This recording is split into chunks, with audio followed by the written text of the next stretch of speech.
Welcome to our channel. ఈరోజు మనతో పాటు ఉన్నారండి ఎండి ఆయుర్వేద డాక్టర్ మహేష్ బాబు గారు. సార్తో మనం ఎందుకు ఉన్నామంటే ఈ మధ్య కాలంలో చాలామంది చిన్న లేదు పెద్ద లేదు అంటే డయాబెటీ ఉన్న వాళ్ళకి కూడా నరాల బలహీనత ప్రాబ్లం అయితే చాలామందికి ఎక్కువగా వస్తూ ఉంది. అలాంటి వాళ్ళకి ది బెస్ట్ రెమెడీ ఈరోజు మనకు చెప్తా అంటున్నారు. సో సార్ ద్వారానే అసలు ఈ రెమెడీ ఏంటి, మనం ఎలా తీసుకోవాలో కనుక్కుందాం. నమస్తే సార్. నమస్తే అండి. సార్ చాలామంది డయాబెటిక్ పేషెంట్లు కూడా నరాల బలహీనత ప్రాబ్లంకి ఫేస్ చేస్తున్నారు. అట్ ద సేమ్ టైము చాలామంది అంటే డయాబెటీస్ లేకున్నా కూడా చాలామందికి ఈ ప్రాబ్లం అయితే వస్తూ ఉంది. సో అలాంటి వారికి ఈరోజు ది బెస్ట్ రెమెడీ ఉంది. ఈ రెమెడీని వాళ్ళు రెగ్యులర్గా ఫాలో అవుతే మాత్రం షూర్గా వాళ్ళు ఆ ప్రాబ్లం నుంచి బయటపడతారు అంటున్నారు కదా. ఈ రెమెడీ ఏంటి, ఇది ఎలా తీసుకోవాలో మన ప్రేక్షకుల కోసం తెలియజేయండి. చెప్తానండి. సో ఇప్పుడు నేను చెప్పబోయేది ఏంటంటే ఈ నరాల బలహీనత, నెక్స్ట్ కాళ్ళు తిమ్మిర్లు, అలాగా మీరు అన్నట్టు డయాబెటిక్స్లో కానీ డయాబెటీస్ లేని వాళ్ళలో కానీ సూది గుచ్చినట్టు నొప్పి రావడం అంటూ ఉంటుంది. పెరిఫెరల్ న్యూరోపతి అంటాం, డయాబెటిక్ న్యూరోపతి అని. సో అలాంటి కండిషన్స్లో కానీ అండ్ నరాల బలహీనత ఎవరిలో అయితే ఉంటుందో వాళ్ళల్లో కూడా ఇది యూజ్ చేయొచ్చు. ఇది మనం చండ్ర చెట్టు అంటాం. సో నార్మల్గా బాగా ముళ్ళతో కూడిన చెట్టు కాబట్టి డ్రై ల్యాండ్స్లో ఈజీగా కనబడుతుంది. అండ్ దీన్ని కదిరా అంటారు ఆయుర్వేదిక్లో, గాయత్రి అని కూడా అంటారు.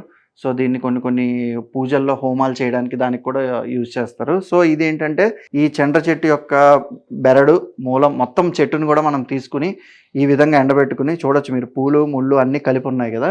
సో దీన్ని మనం ఎండబెట్టేసుకుని బాగా పొడి చేసేసుకుని ఒక డబ్బాలో స్టోర్ చేసుకుని మనం ఒక ఫర్ ఎగ్జాంపుల్ చాలా రోజుల నుంచి సఫర్ అవుతున్నట్టు కనుక ఉంటే కనుక ఒక 30 to 40 days డైలీ విత్ మిల్క్తో, అంటే ఈవెన్ డయాబెటీస్ వాళ్ళు కూడా మిల్క్తో షుగర్ లాంటివి ఏమీ లేకుండా ఇది మిక్స్ చేసుకుని తాగొచ్చు అనమాట. అంటే ఫర్ ఎగ్జాంపుల్ ఇప్పుడు డయాబెటిక్స్ వాళ్ళు నేను చూసింది ఏంటంటే చాలామంది ప్రోటీన్ పౌడర్లు అని అవి ఇవి యూజ్ చేస్తున్నారు కదా. సో దాని ప్లేస్లో లాగా ఇది కనుక వాళ్ళు యూజ్ చేస్తే ఇలాంటి తిమ్మిర్లు రావడం అలాంటివి ఏమీ ఉండవు. అండ్ మిగిలిన వాళ్ళు డయాబెటీస్ లేని వాళ్ళు కూడా నరాల బలహీనత ఎవరైతే ఉంటుందో వాళ్ళు కూడా పాలతో కలిపి తీసుకోవచ్చండి ఇది. సో పౌడర్ని జస్ట్ మిల్క్లో, హాట్ మిల్క్లో మిక్స్ చేసేసుకుని చేయొచ్చు. లేదు అంటే నార్మల్గా మిల్క్ ఒక 100 ml తీసుకుని ఒక 5 to 10 grams పౌడర్ యాడ్ చేసుకుని బాయిల్ చేసుకుని ఫిల్టర్ చేసుకుని కూడా తీసుకోవచ్చు. అలాగైనా సరే బాయిల్ చేసైనా తీసుకోవచ్చు, లేదంటే డైరెక్ట్ దీన్ని హాట్ మిల్క్లో మిక్స్ చేసి కూడా తీసుకోవచ్చు. ఓకే సార్, ఇప్పుడు మీరు అంటున్నారు కదా అంటే వాటర్లో కానీ పాలలో కానీ మిక్స్ చేసుకొని మనం తీసుకోవచ్చు. సో ఎన్నిసార్లు తీసుకోవాలి, ఎంత క్వాంటిటీలో తీసుకోవాలి?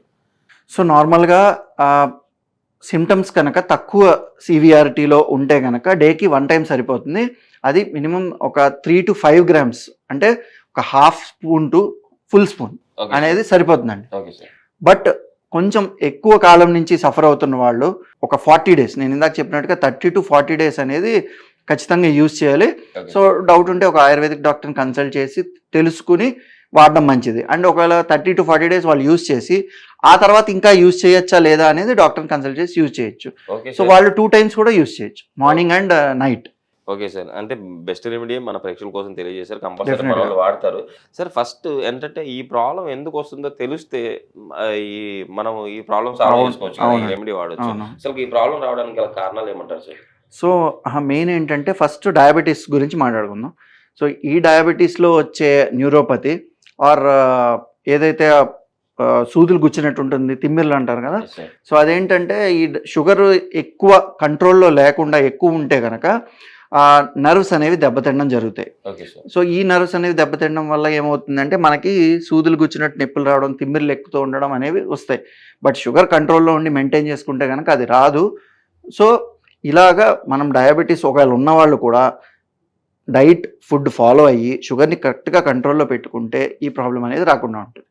ఇంకా మిగిలిన వాళ్ళల్లో డయాబెటీస్ కాని వాళ్ళల్లో మాట్లాడుకుంటే కనుక ఈ నరాల బలహీనతని యూజువల్గా ఎక్కువ ఎందుకు వస్తుందంటే తగిన పోషక విలువలు ఉన్న ఆహారం తీసుకోపోవడం వల్ల. అంటే మనం అన్నెసరీ ఫుడ్ అనేది ఏదైతే జంక్ ఫుడ్ అంటామో అవి తీసుకుని మెయిన్ వెజిటేబుల్స్ అండ్ ఫ్రూట్స్ తీసుకోపోతే కనుక, ఇప్పుడు మనం చిన్నపిల్లలు కూడా వాళ్ళు ఏదో తింటున్నారు కదా అని వాళ్ళకి నచ్చిందే యూజువల్గా ఇస్తూ ఉంటాం.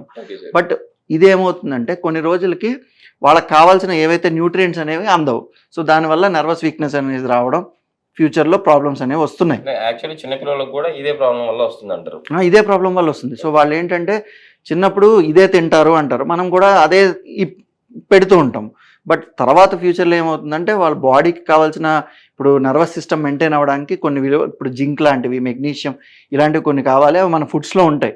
సో ఇక్కడ ఏమవుతుందంటే అవి వెళ్ళకపోవడం వల్ల నరాలు అనేది వాళ్ళు ఫర్ ఎగ్జాంపుల్ ఒక 25 ఇయర్స్కి వచ్చేసరికి బలహీనం అనేది జరుగుతుంది. ఓకే సో దీనివల్ల నరాల బలహీనత అనేది జరుగుతుంది. అదొకటే కాకుండా ఇప్పుడున్న ఎట్ ప్రజెంట్ బిజీ లైఫ్స్లో వాళ్ళ శక్తికి మించి వర్క్ ఎక్కువ చేయడం, నిద్ర లేకపోవడం. ఫస్ట్ ఆఫ్ ఆల్ మెయిన్ ఏంటంటే మనం నిద్ర లేకుండా ఎప్పుడైతే కంటిన్యూస్గా వర్క్ చేస్తుంటామో ఆ టైంలో కూడా నర్వ్స్ అనేవి బాగా వీక్ అవుతాయి. సో ఈ విధంగా ఎటువంటి వీక్నెస్ అయినా, కొంతమంది మీరు చూస్తూ ఉంటారు కొన్ని ఇన్ఫెక్షన్స్ వల్ల బాగా వీక్ అయిపోతారు. సో అలాంటి వాళ్ళల్లో కూడా ఇది ఖచ్చితంగా యూస్ చేయొచ్చు. Okay sir.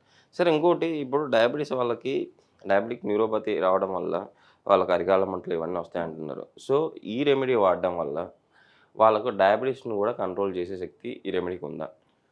అయితే ఇది డయాబెటీస్ వల్ల వచ్చే ఇప్పుడు మీరు అన్నట్టు ఆ తిమ్మిర్లు కానీ లేదా మంటలు కానీ అయితే ఖచ్చితంగా తగ్గిస్తుంది. అండ్ దీంట్లో ఉన్న కొన్ని కెమికల్స్ షుగర్ని కంట్రోల్ చేస్తాయి. బట్ ఇది ఒక్కటే సరిపోకపోవచ్చు. దీంతో పాటు ఇంకా వేరే ఆయుర్వేదిక్ మెడిసిన్స్ వాడితే ఇంకా బెటర్ అండి. నరాల బలహీనత ఉన్న వాళ్ళు ఎలాంటి ఫుడ్స్ తీసుకుంటే మంచిది అంటారు? సో ఫస్ట్ నరాల బలహీనత వాళ్ళు మేము చెప్పినట్టు మెడిసిన్ యూస్ చేసుకుంటూ ఫస్ట్ హెల్దీ డైట్ అనేది తీసుకోవాలి. సో ఫస్ట్ ఆఫ్ ఆల్ ఆ హెల్దీ డైట్ ఎలా ఉంటుంది అంటే నైట్ కానీ మార్నింగ్ కానీ కుదిరినప్పుడు ఆల్మండ్స్ అనేవి సోక్ చేసుకుని అట్లీస్ట్ 5 to 6 ఆల్మండ్స్ తీసుకోవడం అలవాటు చేసుకోవాలి. నెక్స్ట్ అలాగే వాల్నట్స్. సో ఈ విధంగా డ్రై ఫ్రూట్స్ అనేవి మోస్ట్లీ ఆల్మండ్స్ అండ్ వాల్నట్స్ తీసుకోవడం కనుక స్టార్ట్ చేస్తే చాలా బెటర్. అంటే 1 day and 2 day తీసుకుంటాము తగ్గిపోతుంది అని కాకుండా ఒక డైలీ హ్యాబిట్లో లాగా వాళ్ళు కంటిన్యూ చేయాలి. అండ్ అదేవిధంగా మనకి పంప్కిన్ సీడ్స్ అనేవి కూడా చాలా హెల్ప్ అవుతాయి. సో పంప్కిన్ సీడ్స్ కూడా ఒక 4 to 5 డైలీ తీసుకుంటే కనుక చాలా బెటర్. అండ్ అదేవిధంగా నువ్వుల్ని ఏదో విధంగా మనం ఫుడ్లో అయినా యూజ్ చేయొచ్చు, లేకపోతే నువ్వులతో చేసిన ఏదైనా sweet or any other material కూడా తీసుకుంటే కనుక చాలా హెల్ప్ అవుతుంది. అండ్ ఇదే విధంగా మనకి క్యారెట్ లాంటి వెజిటేబుల్స్ అండ్ ఫ్రూట్స్ ఏవైతే రెగ్యులర్గా సీజనల్ వైజ్ ఫ్రూట్స్ ఉన్నాయో అండ్ వెజిటేబుల్స్ అన్నీ కూడా హెల్దీ వెజిటేబుల్స్ అండ్ ఫ్రూట్స్ కనుక తీసుకుంటే మనం నరాల బలహీనత అనేది డెఫినెట్గా ప్రివెంట్ చేయడానికి హెల్ప్ అవుతుంది. అండ్ మెడిసిన్తో పాటు అవి కూడా ఎఫెక్ట్ చేస్తాయి. Okay sir. ఇప్పుడు మీరు చెప్పిన రెమెడీ కూడా పాటించలేదు, బట్ వాళ్ళకి ప్రాబ్లం ఎక్కువైంది, నరాల బలహీనత ప్రాబ్లం ఎక్కువైంది. ఇప్పుడు ఆయుర్వేదం పరంగా మీ దగ్గరికి వచ్చారు వాళ్ళు, మీరు ఎలాంటి ట్రీట్మెంట్లు ఇస్తారు? సో ఇప్పుడు ఈ నరాల బలహీనత కనుక బాగా ఒక స్టేజ్ దాటేసి ఎక్కువ అయితే కనుక డెఫినెట్గా మంచి మెడిసిన్స్ అనేది ఇస్తాము. అండ్ మెడిసిన్స్తో పాటుగా వాళ్ళకున్న సివియారిటీ పట్టించి, ఫర్ ఎగ్జాంపుల్ మీరు అన్నట్టు వాళ్ళు సరైన టైంలో యూస్ చేయక అది ఇంకా బాగా ముదిరిపోతే కనుక కంప్లీట్గా నరాలు చచ్చిపడిపోయే అంత సీరియస్ ఇష్యూ అవుతుంది. అండ్ పక్షవాతం లాంటి కండిషన్స్, అంటే కాళ్ళు చేతులు పడిపోవడం, అసలు ఏ కదలికలు కూడా ఉండకుండా నరాలు చచ్చిపడిపోయినట్టు అవుతాయి. సో ఇలాంటి వాళ్ళకి ఆయుర్వేదంలో రకరకాల ఇప్పుడు అభ్యంగ అని, నాడీస్వేద అని, ఇలాగా వస్తి అని డిఫరెంట్ ప్రొసీజర్స్ ఉంటాయి. సో అవి చేసి నరాల్ని ఇదివరకు ఉన్న పరిస్థితికి తేగలము. అండ్ అలాగే ఆ నరాల్ని ఉత్తేజపరిచి నార్మల్గా పనిచేసేటట్టు కూడా చేయొచ్చు. Okay sir. మన ప్రేక్షకులు కూడా దీన్ని గమనిస్తూ ఉన్నారు, చూశారు కదండి. ఈ మొక్క మీకు ఆయుర్వేదిక్ షాపులలో దొరుకుతుంది, అట్ ద సేమ్ టైం బయట కూడా దొరుకుతుంది. సార్ చెప్పినట్టు మీరు దీన్ని పొడిలాగా చేసుకొని పాలల్లో మిక్స్ చేసుకొని రెగ్యులర్గా, అంటే సివియారిటీ ఎక్కువ ఉంటే కన్నా రోజుకి 2 సార్లు తీసుకోవచ్చు అంట. లేకపోతే కన్నా కొంచెం సివియారిటీ తక్కువ ఉంటే కన్నా 1 time తీసుకోండి, మీరు ఈ ప్రాబ్లం నుంచి బయటపడండి. సార్ ఈరోజు మన ప్రేక్షకుల కోసం ఇంత మంచి రెమెడీ చెప్పినందుకు thank you sir. Thank you.